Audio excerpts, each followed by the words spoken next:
What's up in the back? How y'all feeling? Y'all good? What's up, everybody? How y'all doing? I want to thank everybody for coming out. Shout out to Pandora, shout out to SiriusXM, my brother J1. It's a pleasure to be here. It's an honor to be here. For those who don't know, I go by the name of Mr. Thanksgiving DJ Drama. If you've ever listened to a Gangsta Grillz mixtape, can I see your hands, please? Hands. I appreciate that. Thank you very much. A very important and influential Gangsta Grillz in my career. I did with this man. Came out January 25th, 2005 to be exact. It is the first mixtape with a release date. Just to put it in perspective, before this, mixtapes used to just come out. You know, when it was in the store and you saw it, you would pick it up. And this man had the vision to not only set a release date for his mixtape, because there was so many people who were asking when the next one was going to come after we did Streets is Watching, that we did a release date and a party that literally changed the face of hip hop. You know, it changed mixtapes going forward. The city of Atlanta, the culture, you know, literally was on this man's back after that. And it was all leading up to this album that we're celebrating called Thug Motivation 101. If you haven't, make some motherfucking noise, please. 20 years, it's incredible to sit here. It's an honor. It's humbling to have been a part of this movement, of this era that, you know, still to this day, when you put it on, when you hear it, it sounds like it came out yesterday. So without further ado, can y'all please make some noise for young Jeezy?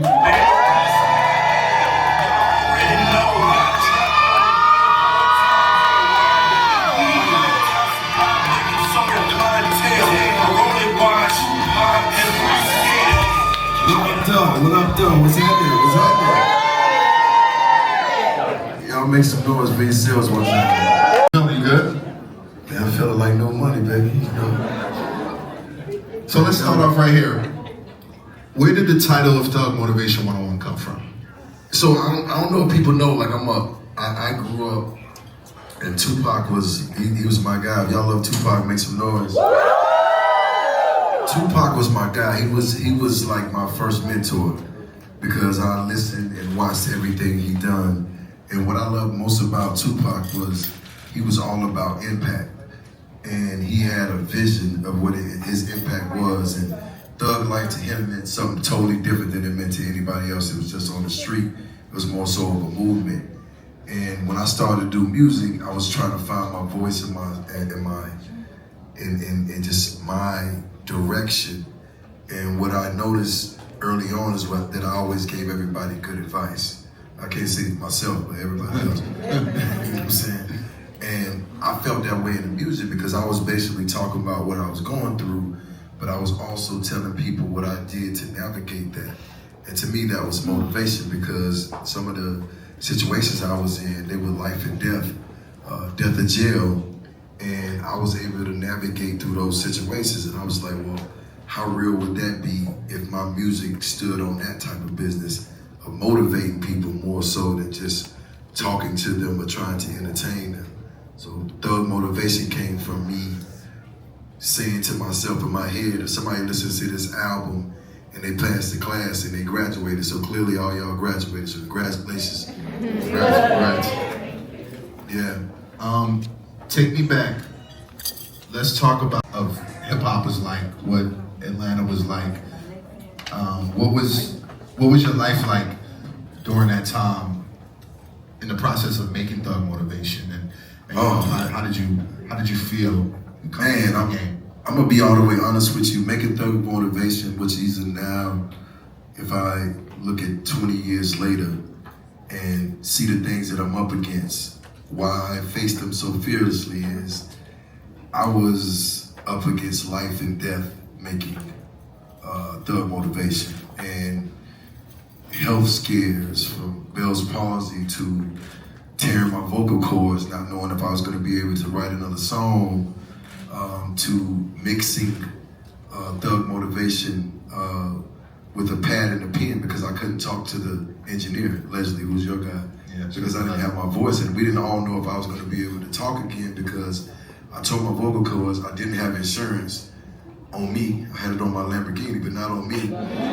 And now I had to go pay for this cash and hope that it worked. it was probably one of the most humbling moments of my life. And at the same time, I'm watching all my friends and peers, get indicted, go to prison. And I'm just like, shit, like, how's this gonna work for me? And I'll never forget it when I got the album done. I was so excited this was gonna happen. And then it happened. One of the interns at Patchworks leaked the whole album, and the album was out 4 weeks before it came out. And so if you ask me how I felt defeated.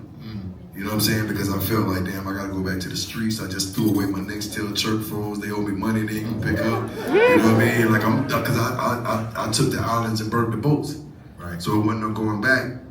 But that's why I tell people that God is real, because, this too shall pass. It was like a moment in my life where I just felt like, damn, like this is it. And then it started to happen. You know what I'm saying? And the album came out, it did 185 the first week. The next week it did another 185, and they kept going. I'm like, shit, somebody like it. You know what I'm saying? And lo and behold, the bootleg work for me and not against me. And that's why I say things happen for you and not to you. And so it was probably one of the most humbling moments I've had in my life, but also the first time that I really knew that God was real, because it was out of my control. You feel what I'm saying? So it was bittersweet, if I can say that. Amen to that. What was being signed to Def Jam like at that time? New money, baby. Jeezy had just become president? No, so actually, Kevin Lyles and L.A. Reid signed me, and 2 weeks after I was there, Kevin Lyles left and went to Atlantic Records, and I was like, calling Coach panicking, like, Kevin's not there, what we gonna do? We should go to Atlantic with him. I called Kevin, and he said, yo, the next guy that's gonna come over here to be the president, I think you're gonna like him. And I was like, okay, who is it? He didn't tell me. And one day I'm at Def Jam, we checking in our credentials to go upstairs, and this Maybach pull up in this driveway where nobody can pull up anyway. And the door opened, and it's Jay-Z. And he goes, Jeezy. I was like, hell yeah, what's up? And he's like, yo, I'm the president. And I was like, really? He's like, yeah. He said, come on, walk upstairs with me. And I remember being in the elevator with him, and he told me, look, man, I heard about what you got going on. I got you. So another thing about guys, you know what I'm saying? Like, Kev left. I love Kevin Lyles, but Jay-Z came. I mean, you got to pick your wars, your battles. You know what I'm saying? So to me, that was another moment. And we ended up having a very solid relationship based off mutual respect. So I was able to do a lot of things that a lot of people couldn't do as a new artist. Like, one of them would be that I actually went in and negotiated a deal myself with Bad Boy to do the Boys in the Hood record, knowing that I knew that Puff and Jay knew each other. Okay. And then all I had to do was have a conversation with Jay, and they worked it out. But that was another thing of like dealing with people who understood what you were trying to do and not getting in your way. So I was able to have 2 record deals at one time. Y'all get up, I was signed to Atlantic Records, Bad Boy, and Def Jam at the same time. Yeah. Funny you brought that up. So my next question was the response from when Boys in the Hood first dropped. Yeah. What I think about at that time, it was the beginning of what we now know as trap music. You know, shout out to Tip had made an album called Trap Music. Yep. But in those early years, the way your lyrics was touching people, or just you were rapping about things that people hadn't really started talking about. Right. And there was still this wittiness to it. There was this lyricism to it. Yep. We coined the phrase quality street music because of that. Right. You went on to say, I'm your favorite rapper's favorite trapper. Yeah. What was that feeling like for you, coming from where you come from, right, getting into hip hop from on the culture side, and right, you're the hottest thing smoking, not even just from the people, but then your peers as well. Right. It was one of those moments where, like, you get it in the room, and I tell anybody, like, hustle will beat talent every time, and just being resilient. I was put in the room in all these situations where I was actually getting in with people who aspired to be artists. Like, they aspired, they grew up wanting, writing, all the things, and that just wasn't my reality. You know what I'm saying? I grew up in the streets, so for me, I was all about survival. And now I put myself in a position where I'm in the room with these very talented people, and I'm going, what makes me different? And what I noticed almost instantly was that the people that they were trying to talk to were the people that I knew. So they're making music for people who they look up to. The people that they look up to, I know these people because I'm in the street with them. Right? So it's almost like, but I know the lingo that we talk. It's like culture. That's what culture is. If somebody, you know, all y'all have been in here, y'all know the sound of a hot comb burning some hair when your grandma, you know what I'm saying? That's culture. Like, you know that. And it's just like with me, it was like, I know how to have a conversation with somebody who's where I'm from, and we could talk for 2 hours and you could not know nothing that we said. And that was my secret weapon. And when I said if it's taking too long to lock up, bring it back, I knew who I was talking to. Everybody else who heard that thought I was just making a song. Right.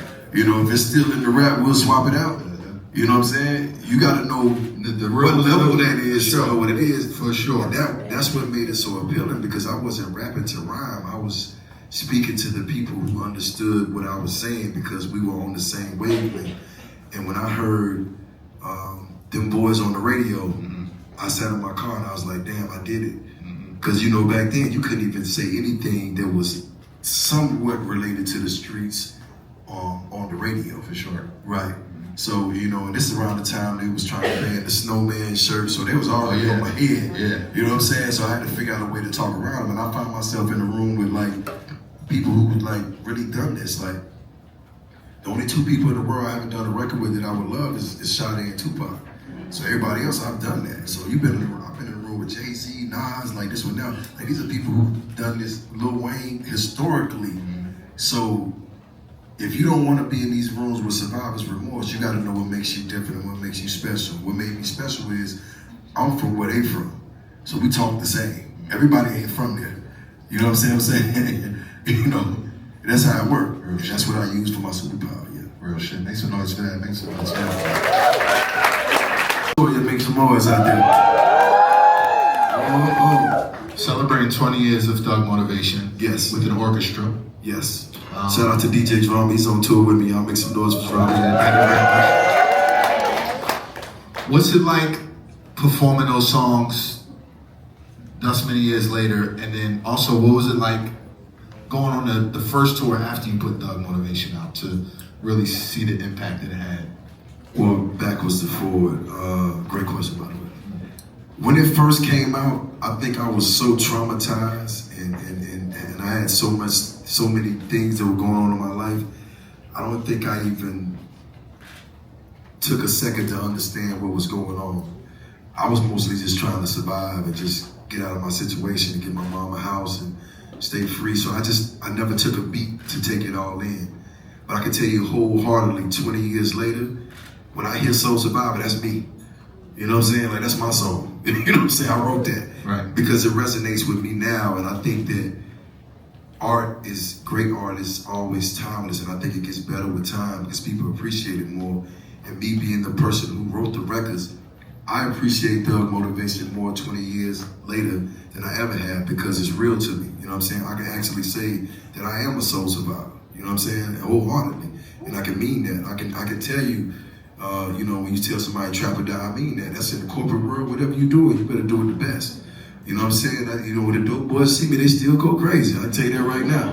You know, and I am a trap star. You know what I'm saying? I really am. And so for me, you know, 20 years later, it's just amazing. And I think that even with this tour, it's the intention behind it. The fact that I want to do it with an orchestra, with some brothers that write the music, that help produce it, it shows the evolution of that album, that project. But also, when you all first heard that project, you was in a totally different place than you are in your life now. And I hope that all you have evolved. And I know you have. Make some noise, you've been involved in it. So doing this tour is not just a celebration of the album. It's a celebration for us all. You know what I'm saying? It's celebrating where we was when we first heard it and where we at celebrating 20 years of this. And we all in a better place. Amen to that. Yes, sir.